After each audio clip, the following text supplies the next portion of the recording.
So hello and welcome to think different. इस video में आपको बताने वाला हूँ कि आप घर बैठे बिना किसी पैसे को खर्च किए जेईई की प्रिपरेशन कैसे स्टार्ट कर सकते हैं। ये एक वीडियो की सीरीज होने वाली है। इसका एक पूरा प्लेलिस्ट बनेगा और इसका प्लेलिस्ट का लिंक आपको डिस्क्रिप्शन में और आई बटन में मिल जाएगा।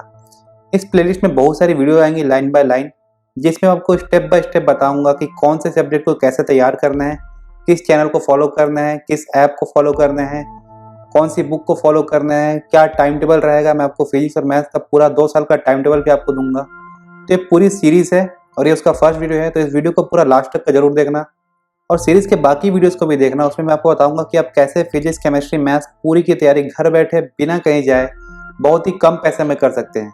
ये सीरीज की जो फर्स्ट वीडियो है, इसमें मैं आपको बताऊंगा कि आपको जेईई की प्रिपरेशन में किन किन बातों का ध्यान रखना है, क्या गलतियां नहीं करनी है, कौन से काम को किस ढंग से करना है, बाकी सारी चीज़ें जितने भी डाउट्स है सारे क्लियर हो जाएंगे।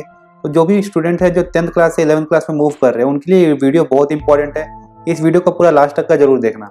एक इंपॉर्टेंट बात, जैसा कि मैंने आपको बताया था कि मैं क्लास 11th और 12th के फिजिक्स और मैथ्स के हैंड रिटन नोट्स सेल करने वाला हूँ, जिसका काम खत्म हो चुका है। अप्रैल में सेलिंग स्टार्ट होनी थी, लेकिन कोरोना वायरस पेंडेमिक की वजह से कोई भी नोट्स प्रिंट नहीं हो पाए हैं, क्योंकि इकोनॉमिक एक्टिविटी सारी बंद है, सारे दुकान बंद है। तो ये जून में, मुझे लगता है कि जून में स्टार्ट हो पाएगा सेलिंग। लेकिन ये जो टाइम पीरियड है जिसमें आप आईटीजे की प्रिपरेशन करोगे, अभी जो मई का महीना है, इसमें मैं आपको क्या करूँगा, आपकी प्रिपरेशन बंद ना हो या फिर डिस्टर्ब ना हो, उसके लिए मैं क्या करूँगा, आपको व्हाट्सअप नंबर दूंगा। उस व्हाट्सअप नंबर में मैं आपको क्लास 11th और 12th के फिजिक्स और मैथ्स के जो नोट्स के सामने के 5-6 चैप्टर है वो आपको मैं पीडीएफ फॉर्म में प्रोवाइड कर दूंगा, व्हाट्सअप कर दूंगा आपको, जिससे कि आपका प्रिपरेशन चलता रहेगा, आपका डिस्टर्ब नहीं होगा।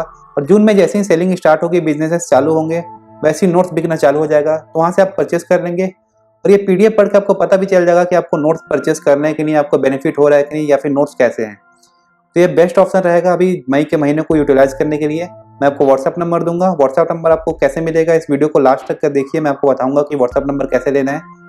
और उसमें मैं आपको क्लास 11th और 12th के फिजिक्स और मैथ्स के जितने भी नोट्स हैं, शुरुआत के 5-6 चैप्टर के पूरे मैं आपको व्हाट्सअप कर दूंगा, जिससे आप प्रिपरेशन कर सकेंगे।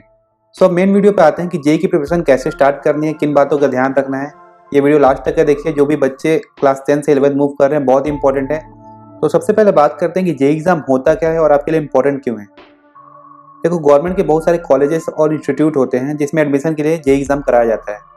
जेईई एग्जाम के पहले क्या होता था कि जितने भी कॉलेजेस और इंस्टीट्यूट होते थे वो अपना अलग अलग एग्जाम कराते थे एडमिशन के लिए, जिससे स्टूडेंट को बहुत कन्फ्यूजन होता था कि किस एग्जाम को दें, और बहुत सारे एग्जाम भी देने पड़ते थे, बहुत सारे रिसोर्सेज खर्च होते थे, पैसा भी बहुत ज़्यादा लगता था। तो इन सभी चीज़ों को हटा के एक जेईई एग्जाम रखा गया। जेईई का फुल फॉर्म नाम से ही समझ सकते हैं, जॉइंट एंट्रेंस एग्जामिनेशन, यानी कि सारे एग्जाम को कंबाइन करके एक इंजीनियरिंग के लिए एक एग्जाम बना दिया गया है, जिससे आप देश के बहुत सारे कॉलेजेस में एडमिशन ले सकते हैं इंजीनियरिंग के। जेईई देना इंपॉर्टेंट इसलिए है क्योंकि इससे आप बहुत ही अच्छे कॉलेजेस में जाते हैं, वेल रिप्यूटेड कॉलेजेस में जाते हैं, एनआईटीज, आईआईटीज, जहाँ का इंफ्रास्ट्रक्चर बढ़िया होता है, पढ़ाई अच्छी होती है, जॉब्स अच्छी मिलती हैं, कंपनीज बढ़िया बढ़िया आती है। इसलिए आपको जेईई देना इंपॉर्टेंट है। तो दूसरा सवाल आपके मन में आ रहा होगा, क्या हम जेईई नहीं देंगे तो हमारा फ्यूचर सेफ नहीं है, हमें जॉब नहीं मिलेगी, हमको पढ़ाई करने का मौका नहीं मिलेगा। ऐसी बात नहीं है। अगर आप जेईई एग्जाम नहीं देंगे या फिर जेईई में आपका कम स्कोर हुआ, सिलेक्शन नहीं हुआ, तो आप क्या करोगे, टियर 2 और टियर 3 जो प्राइवेट कॉलेजेस होते हैं उन कॉलेज में जाओगे। वहाँ पे ना आपको इंफ्रास्ट्रक्चर मिलेगा, ना आपको बढ़िया पढ़ाई मिलेगी, ना ही आपको प्रैक्टिस करने के लिए कुछ मिलेगा। मतलब पूरा वीक रहता है वहाँ पे, स्टूडेंट भी ऐसे वीक होते हैं, फैकल्टीज भी कमज़ोर होती हैं। तो वहाँ पे आप नॉर्मल आप सोचोगे कि मैं पढ़ लूँ, तो वहाँ पे पढ़ नहीं पाओगे, आपका दिमाग कम हो जाएगा, सर्वाइव नहीं कर पाओगे। मतलब वहाँ पे पढ़ाई अच्छी नहीं होती, मेन बात वहाँ पे ये है। लेकिन वहाँ पे भी आप अच्छी नौकरी कर सकते हो। वहाँ पे आपको एफर्ट डालना पड़ेगा, अपने तरीके से खूब बुक निकाल के पढ़ना पड़ेगा, ऑनलाइन पढ़ाई करनी पड़ेगी, बहुत सारे मेहनत करना पड़ेगा आपको। लेकिन जेईई अगर क्लियर कर लेते हो, एनआईटीज और आईआईटीज में जाते हो, तो वहाँ पे क्या होगा, आपको एक इन्वायरमेंट मिलेगा जहाँ पे जितने भी स्टूडेंट हैं सारे पढ़ने लिखने वाले होंगे, क्योंकि वो क्लियर करके पहुँचे हुए हैं। और वहाँ के जो सीनियर्स होंगे, वहाँ से आप उस सीनियर से ज़्यादा सीखोगे। वहाँ के फैकल्टी भी अच्छे होंगे, इंफ्रास्ट्रक्चर भी आपका अच्छा होगा, तो आपको वहाँ पर ज़्यादा मेहनत करने की जरूरत नहीं पड़ेगी। जो आपको दे रहे हैं उन्हीं को आपको पढ़ना है और कुछ करने की जरूरत नहीं है। आप अच्छे से पढ़ लोगे, आपका एनवायरनमेंट ही ऐसा होगा कि आप वहाँ पे पढ़ाई में मन लगेगा और आप अच्छी अच्छी चीज़ों को सीखोगे। लेकिन प्राइवेट कॉलेज में क्या होगा, एनवायरनमेंट ही आपका ऐसा नहीं होगा कि वहाँ पे आप पढ़ाई कर सको और नई चीज़ों को सीख सको। सीनियर भी वैसे ही रहेंगे क्योंकि वो खुद वैसी पढ़ाई करके निकले हुए हैं। फैकल्टी भी अच्छी नहीं होगी, ना ही प्रैक्टिकल आपको कराया जाएगा, कुछ भी नॉलेज नहीं मिलेगी आपको। लेकिन वहाँ पे भी आप अच्छा अपना भविष्य बना सकते हो अगर आप मेहनत करो तो। नॉर्मली बच्चा क्या सोचता है, जो कॉलेज में पढ़ा जा रहा है उसी को पास कर लें, एग्जाम दे दे, हमारा डिग्री मिल गया, हो गया काम। लेकिन ऐसा नहीं है, आपको इंजीनियरिंग करने गए हो तो आपको प्रैक्टिकल नॉलेज होनी चाहिए। वहाँ पे आपको बहुत मेहनत करना पड़ेगा कॉलेजेस में, प्राइवेट कॉलेज में, तब जाके आप कुछ अच्छा कर पाओगे। इसलिए जेईई को एग्जाम को देना बहुत ज़्यादा इंपॉर्टेंट है, ताकि आपको कम मेहनत करना पड़े, आपका फ्यूचर सेफ रहे। सो ऐसा कोई भी किताब या कोई भी बुक नहीं बोलती कि आप आईआईटी और एनआईटी से इंजीनियरिंग करोगे तो बहुत अच्छा भविष्य होगा आपका, ऐसा होगा, कुछ नहीं है। वहाँ पे भी कमजोर बच्चे होते हैं, वहाँ पे भी कई बच्चों की जॉब नहीं लगती। हर जगह आपको मिलेंगे कुछ ना कुछ अच्छे, कुछ ना कुछ खराब। तो बच्चे की मेहनत के ऊपर डिपेंड करता है कि वो कितना मेहनत करता है, किस टाइप से पढ़ाई करता है, सीरियसली लेता है कि नहीं। तो आप कहीं भी हो कोई फ़र्क नहीं पड़ता, अगर आप मेहनत करते हो तो उसका आपको फल जरूर मिलेगा और आप सक्सेसफुल जरूर होगे। अब बात करते हैं कि जेईई एग्ज़ाम होता क्या है, किस टाइप का इसका सिलेबस है, क्या स्ट्रक्चर है, इस बारे में बात करते हैं। बिल्कुल ब्रीफ में आपको बताता हूँ। देखो, जेईई जो एग्ज़ाम है 2 स्टेजेस में होता है, एक होता है जेईई मेंस और एक होता है जेईई एडवांस। जेईई मेंस को सीबीएसई कंडक्ट कराती है और एक एजेंसी भी बनी हुई है एनटीए जो उसको मैनेज करती है। और जेईई एडवांस जो है वो आईआईटी कराती है, वो कोई एनटीए या फिर सीबीएसई नहीं कराती, उसको आईआईटी कराती है। पहले बात करते हैं जेईई मेंस की। जेईई मेंस को सीबीएसई कंडक्ट कराती है। ये साल में 2 बार होता है, एक बार जनवरी में, एक बार अप्रैल में। आप दोनों को भी दे सकते हो या फिर दोनों में से कोई एक भी दे सकते हो। अगर आपने दोनों को दिया है तो आपको दोनों में से जो बेस्ट स्कोर है उसको वैलिड माना जाएगा। 2 बार कराने के पीछे इसका मोटिव ये है ताकि स्टूडेंट को ज़्यादा अपॉर्चुनिटी मिले। अगर उसने एक बार अच्छा परफॉर्म नहीं किया तो उस बीच पीरियड में अच्छी पढ़ाई करके मोटिवेट होकर दूसरी बार अच्छा परफॉर्म करे, इसलिए इसको 2 बार साल में कराया गया है। पहले ये ऑनलाइन ऑफलाइन दोनों होता था, लेकिन अब से पूरी तरीके से ऑनलाइन हो चुका है। सिलेबस की बात करते हैं तो आपका एनसीईआरटी का, यानी कि क्लास 11th और क्लास 12 का जितना भी फिजिक्स, केमिस्ट्री और मैथ्स का सिलेबस है, पूरा का पूरा सिलेबस जेईई मेंस में आता है। अब क्वेश्चन पेपर की बात करते हैं, क्वेश्चन पेपर कैसा होता है। हर सब्जेक्ट में 25 क्वेश्चन आपको देखने को मिलेंगे। पहले 30 क्वेश्चन आते थे, अब 25 हो गया है, जिसमें से 20 एमसीक्यू क्वेश्चन रहेंगे। यहाँ पे आपको 4 ऑप्शन दिए रहेंगे, 4 में से कोई एक सॉल्व होगा, सही होगा। और जो 5 क्वेश्चन है वो इंटीजर टाइप क्वेश्चन होते हैं, मतलब उसमें आपको क्वेश्चन सॉल्व करके उसमें वैल्यू पुट करनी है। तो ये 25 क्वेश्चन हो गए और 3 घंटे का टाइम रहता है आपके पास। और इसमें हर साल लगभग मान के चलो 1 मिलियन है, यानी 10 लाख बच्चे हमेशा अपीयर होते हैं। ऑलमोस्ट 10 लाख के आसपास ऑलमोस्ट रहते ही हैं बच्चे। अब बात करते हैं जेईई एडवांस की। तो अगर आपने जेईई मेंस का कट ऑफ क्लियर कर लिया है तो आपको मौका मिलता है जेईई एडवांस देने का। JEE advance completely different exam है, इसको आईआईटी कंडक्ट कराती है। इसके क्वेश्चन का लेवल अलग ही लेवल का होता है। इसके क्वेश्चन को मतलब आप किसी दूसरे देश के बच्चे को दिखाओगे, आसपास के जितने भी अपने नेबर कंट्रीज हैं, वहाँ पे क्वेश्चन को दिखाओगे तो क्वेश्चन को हिला नहीं पाएंगे। इस टाइप का एग्जाम होता है। इसके पीछे इसका मकसद ये है क्योंकि कंपटीशन बहुत ज़्यादा है, नंबर ऑफ स्टूडेंट बहुत ज़्यादा है, और उस नंबर ऑफ स्टूडेंट में सीट भी बहुत कम है। तो आपके पास बहुत ज़्यादा नंबर के स्टूडेंट हैं और सीट बहुत कम है, और आपको उसमें से कम ही लोगों को सेलेक्ट करना है। तो आप क्या करोगे, क्वेश्चन पेपर के टफनेस को बढ़ाओगे ताकि ज़्यादा से ज़्यादा बच्चे निकल जाए बाहर। इसलिए जेईई एडवांस को बहुत ज़्यादा टफ रखा जाता है। कई कंट्री के बच्चे इस पेपर को हिला नहीं पाएंगे क्योंकि वहाँ पे ये सब पढ़ाया नहीं जाता है। और जेईई एडवांस के पेपर में आपको हर तरीके से टेस्ट किया जाता है। जेईई एडवांस का पेपर जो होता है एक दिन में 2 बार होता है, 3 घंटे का, फिर उसके बाद ब्रेक मिलता है आपको 1-1.5 घंटे का, उसके बाद फिर 3 घंटे का एग्जाम होता है।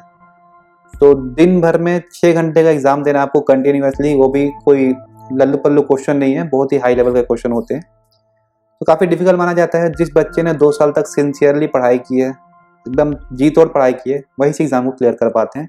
बेसिक सी बात है, मैं किसी को डरा नहीं रहा हूँ कि बहुत ज़्यादा टफ है। एक्चुअली में टफ है। यकीन नहीं होता तो एक वीडियो है टिप्स की, उसको देख लेना, वहाँ पे आपको पता चल जाएगा कि बाकी कंट्रीज के बच्चे इसके बारे में या फिर प्रोफेसर जो है उस बारे में क्या सोचते हैं। लिंक डिस्क्रिप्शन में दे दूंगा। अब जेईई एडवांस के सिलेबस की बात करते हैं तो इसका सिलेबस जेईई मेंस से कम रहता है। जेईई एडवांस के पेपर में क्वेश्चन बहुत ही डिफरेंट टाइप को देखने को मिलेंगे। सिंगल ऑप्शन करेक्ट भी होते हैं, मल्टीपल ऑप्शन करेक्ट भी होते हैं, मैच द फॉलोइंग भी इसमें आपको मिलता है, फिल इन द ब्लैंक्स भी आपको मिलता है, असर्शन एंड रीजनिंग भी आपको मिलता है। तो हर तरीके से बच्चे के दिमाग को टेस्ट करता है। जेईई एडवांस दिन में 2 बार इसलिए होता है ताकि वो चेक करना चाहते हैं कि बच्चा कंसिस्टेंट है कि नहीं। इसने एक पेपर को इस टाइम पे किया, उसी पेपर को दूसरे टाइम में कैसे कर पाता है, बच्चे में कंसिस्टेंसी है कि नहीं। इसलिए जेईई एडवांस को दिन में 2 बार रखा जाता है। और जो बच्चे अच्छा पढ़ाई करते हैं, उन्होंने सिंसियरली मेहनत की है, वो इस एग्जाम को क्लियर करते हैं, उनके लिए ईजी है। अगर आप पढ़ोगे तो आपके लिए ईजी है, अगर आपने पढ़ाई नहीं किया है तो आपके लिए जेईई मेंस भी टफ है। सिंपल सी बात है। तो ये हो गया जेईई का पूरा सिलेबस। जेईई मेंस और जेईई एडवांस ब्रीफ में मैंने आपको बता दिया क्या होते हैं। तो वीडियो में आगे बढ़ने से पहले मैं आपको व्हाट्सअप नंबर के बारे में बता देता हूँ। इसके लिए 2 स्टेप आपको करने हैं। आपको सबसे पहले क्या करना है, गूगल प्ले स्टोर में जाना है, वहाँ पे आईआईटी वाले पापा सर्च करना है और उस ऐप को डाउनलोड करना है। ये हमारी ऐप है, इसे आप डाउनलोड कर लीजिए और इंस्टॉल कर लीजिए। आईआईटी वाले बाबा को इंस्टॉल करने के बाद उस ऐप को ओपन कीजिए और नीचे लास्ट में आइए, एकदम नीचे लास्ट में यहाँ पे आप आइएगा तो यहाँ पे आपको लिखा है न्यूज़ लेटर। यहाँ पे आपको क्या करना है, आपका पूरा नाम लिखना है, जो भी आपका नाम है, और ईमेल एड्रेस डालना है और इसको साइन अप पे क्लिक कर देना है। इसे करने के बाद आपको क्या करना है, प्ले स्टोर में जाना है, आपको इस ऐप को रिव्यू करना है, कितने स्टार आप देना चाहते हैं इनिशियली देख के, आपकी मर्जी, आप जितना भी रिव्यू देना चाहते हैं, कुछ भी लिखना चाहे लिख सकते हैं। फिर 2 स्टेप कीजिए, आप ऐप डाउनलोड कीजिए, वहाँ पे सबमिट कीजिए अपना नाम और ईमेल एड्रेस और हमारे ऐप को रिव्यू कीजिए और इस नंबर पे 7974122749 पे अपना नाम मैसेज कीजिए। कुछ ही मिनटों में आपके पास सारे नोट्स अवेलेबल होंगे 5-6 चैप्टर तक। तो ये मैंने बता दिया और ये दोनों स्टेप इंपॉर्टेंट है ना, यहाँ पे आपको ध्यान देना है, आपको ईमेल आईडी और अपना नाम और वहाँ पे रिव्यू ऐप को रिव्यू करना है, दोनों स्टेप होंगे तभी आपको नोट्स फॉरवर्ड किए जाएंगे। तो चलिए वीडियो में आगे बढ़ते हैं। वीडियो थोड़ी सी लंबी होगी क्योंकि मैं इस वीडियो में आपको सारी इंपॉर्टेंट चीज़ें बता रहा हूँ कि चीज़ों का बातों का ध्यान रखना है आपको जेई प्रिपरेशन में। सो मेक श्योर आप अच्छे से वीडियो को देखें। जेई एग्जाम से रिलेटेड एक और इम्पॉर्टेंट बात है कि जेई में जो क्वेश्चन होते हैं कभी रिपीट नहीं होते। जेई मेंस में कई बार होते हैं लेकिन जेई एडवांस में बहुत रेयर होता है कि कभी कोई क्वेश्चन रिपीट कर जाए, सेम टू सेम वही क्वेश्चन आ जाए, तो बहुत ही कम चांस बनता है। इसका मतलब ये नहीं कि आप प्रीवियस ईयर के क्वेश्चन को ना करें। प्रीवियस ईयर के क्वेश्चन करना सबसे ज़्यादा इंपॉर्टेंट चीज़ है। जिस रास्ते पे आप जा रहे हो पता तो चले उस रास्ते में क्या क्या डिफिकल्टी आती है, किस टाइप की चीज़ें आती हैं। अगर आप जेई का एग्जाम देने जा रहे हो तो उसके प्रीवियस ईयर क्वेश्चन को आपको देखना है। इसका मतलब ये नहीं कि आप 40 साल के पूरे प्रीवियस ईयर क्वेश्चन सॉल्व करो, आपको प्रीवियस ईयर यानी कि 5-6 साल के जितने भी क्वेश्चन है उसका आपको सॉल्व करना है। क्योंकि आप 40 साल का सॉल्व करते जाओगे तो 40 साल पहले जेई नहीं था, कुछ और ही सिलेबस होते थे। कभी कभी डिफिकल्टी लेवल किसी पीरियड में बहुत ज़्यादा थी, किसी पीरियड में कम डिफिकल्टी लेवल थी। आपको पूरा 40 साल का सॉल्व करने की जरूरत नहीं है, आपको शुरुआत के जो 5-6 साल है पीछे के उसके प्रीवियस ईयर क्वेश्चन सॉल्व करने हैं। कोई भी चैप्टर खत्म हुआ उसके ऊपर प्रैक्टिस कर लिया अपने क्वेश्चन को, अपने प्रैक्टिस को चेक करने के लिए आप प्रीवियस ईयर के क्वेश्चन सॉल्व कर लो, आपको पता चलता है कि आपकी प्रैक्टिस कैसी है। और जो 40 साल का है उसका एकदम लास्ट में करना, जब आपका पूरा हो जाएगा सिलेबस, कुछ भी करने के लिए नहीं है तो आप प्रैक्टिस के लिए या फिर अपने आप को चेक करने के लिए वो 40 साल के बुक को उठा सकते हो, उसमें क्वेश्चन सॉल्व कर सकते हो। अब जेई के एग्जाम में आपको सबसे बड़ी जो गलती करोगे वो है आपका रिविजन ना करना। देखो जेई का जो एग्जाम होता है 2 साल बाद होता है, आप 11th-12 का पूरा सिलेबस आता है। अब आप कंप्यूटर कोई हो नहीं कि अगर आपने एक बार पढ़ लिया तो आपके मेमोरी में स्टोर हो गई और अब जब एग्जाम के दिन जाओगे आपको याद आ जाएगा, ऐसा तो है नहीं, आप इंसान हो। सो 2 साल की पढ़ाई को आपको याद करना है तो उसके लिए क्या करना पड़ेगा, आपको रोज रिवाइज करना पड़ेगा। आप खाना खाते हो तब इसका मतलब ये नहीं कि आप 3 दिन का खाना एक ही साथ खा लो, या फिर आपने उपवास रखा है तो अगले दिन आप पूरा भाई उस दिन नहीं खाया था तो उसका पूरा खाना खा लोगे, ऐसा तो नहीं होता है। जितना आपका खाने का मन है उतना ही खाओगे। उसी तरह से पढ़ाई के साथ भी है, रोज आपको थोड़ा थोड़ा मिलेगा, थोड़ा थोड़ा आपको फिजिक्स केमिस्ट्री मैथ्स रोज रोज पढ़ना है और रोज रोज इसको रिवाइज करना है। अगर आप सोचोगे ठीक है आज पढ़ लिया अभी तो याद हो गया, पढ़ते रहोगे और लास्ट में सोचोगे कि पूरा एक ही साथ पढ़ लूँ, कभी नहीं हो पाएगा, लास्ट में जाके आप पछताओगे। तो जिस दिन से प्रिपरेशन चालू करोगे उसी दिन से रिवीजन चालू कर देना, सबसे इंपॉर्टेंट चीज़ है। अगर आपने रिवीजन नहीं किया ना, आप 11th खत्म होगा 12th में जाओगे आपको लगेगा कि 11th मेरा कुछ भी नहीं हुआ। क्यों? क्योंकि आपने रिवीजन नहीं किया। तो रिवीजन करना सबसे इंपॉर्टेंट है। दिन में कुछ करो या ना करो, पढ़ाई करो या ना करो, रिवीजन जरूर करो जो आपने पढ़ा है। रिवीजन करने का सबसे बढ़िया तरीका है आप मेरी एक हैंडबुक परचेज कर लो। यहाँ पे आप देख सकते हैं फिजिक्स फॉर्मूला हैंडबुक। इसमें आपको क्या होगा, जितने भी इंपॉर्टेंट पॉइंट है, फॉर्मूला है, कोई भी इंपॉर्टेंट बातें हैं, सारी चीजें एक जगह मिल जाएंगी। इससे आप किसी भी कीमत पे परचेज करना बहुत ही इंपॉर्टेंट है। अगर आप परचेज नहीं कर सकते आप खुद भी बना सकते हो नोट्स को, मतलब जो भी इंपॉर्टेंट पॉइंट है, जो भी फॉर्मूला है उसको लिख लेना और इसे आपको रोज पढ़ना है। आप सुबह, शाम या दोपहर में कभी भी आपको आधे घंटे का पीरियड का टाइम मिले ना, उसमें आपको पढ़ना है। सुबह पढ़ लो, ज़्यादा बेटर रहेगा, बहुत ही इंपॉर्टेंट है। उस दिन आप पढ़ाई मत करो चलेगा, लेकिन रिवीजन करना मत भूलना। इस बुक को परचेज करना, रोज पढ़ना है आपको, तो कुछ ही घंटों में आप पूरा सिलेबस रिवाइज कर लोगे। इससे बड़ी चीज़ आपको कुछ नहीं मिलेगा। तो बहुत ही इंपॉर्टेंट है रिवीजन करना, क्योंकि हमारा माइंड हमेशा डल होते जाता है, भूल जाते हैं। आज पढ़ा, अब न्यूटन लॉज ऑफ मोशन पढ़ ले, रोटेशन में जाएंगे तो धीरे धीरे भूलते जाएंगे, थर्मोडायनेमिक्स में चले जाएंगे तो और भूल जाएंगे। तो उस समय क्या होगा, ये बुक आपको हेल्प करेगी। रोज सुबह आपका डेली का नियम होना चाहिए कि मुझे 15-20 मिनट रिवाइज करना है, इसको रोज पढ़ना है, रोज। तभी जब क्या रिवीजन अच्छे से होगा और अब जब 11th खत्म होगा, 12th में आप पहुंचोगे तो आपको लगेगा, कॉन्फिडेंट रहेगा कि हाँ मुझे 11th का आता है पूरा, क्योंकि आप रोज उसको पढ़ते हो। सो ये बहुत ही इंपॉर्टेंट है, सबसे इंपॉर्टेंट चीज है ये। इस बात को आप ध्यान रखना, रिवीजन करना ही सबसे बड़ी इंपॉर्टेंट चीज है। क्योंकि जेई का जो एग्जाम है 2 साल की एक तपस्या है। इस तपस्या में कई सारे उतार चढ़ाव आएंगे, कई सारी चीजें आएंगी आपके लाइफ में, उन सबको पार करके जेई एग्जाम को क्लियर करना है। दूसरी इंपॉर्टेंट बात, जेई के अगर क्वेश्चन को सॉल्व करना है तो आपके पास एक चीज जो है सबसे ज्यादा इंपॉर्टेंट होनी चाहिए, वो है विजुअलाइजेशन पावर, कल्पना शक्ति। आप कितनी अच्छी कल्पना कर सकते हो। आपको वहां पे क्वेश्चन मिलेगा और आपको माइंड में विजुअलाइज करना है कि क्वेश्चन क्या बोल रहा है, किस तरीके का बोल रहा है, क्या मूव कर रहा है, कैसे हो रहा है। तो जब तक आपके पास विजुअलाइजेशन नहीं होगा तब तक आप क्वेश्चन सॉल्व नहीं कर पाओगे, एक अच्छा इंजीनियर नहीं बन पाओगे। चाहे इंजीनियरिंग ब्रांच ले लो या फिर किसी भी चीज को ले ले। आप फिल्म में देखते हो, क्या देखते हो? एवेंजर देख लिया आपने, उसमें क्या देखा थैनोस को? क्या वो असलियत में दिखता है? कैसे गैलेक्सीज होती है? सब विजुअलाइजेशन है इंसान का। फिल्मों में देख लो, पॉलिटिशियन में देख लो, किसी भी फील्ड में जाओ, इकोनॉमिक्स में किसी भी फील्ड में जाओ, बिना विजुअलाइजेशन का आप कुछ नहीं कर सकते हो। तो विजुअलाइजेशन आपके अंदर होना बहुत जरूरी है। For example, railway Chenab river के ऊपर एक ब्रिज बना रही है जिसका नाम रखा गया है चेनाब रेल ब्रिज। काफी अच्छा ब्रिज है।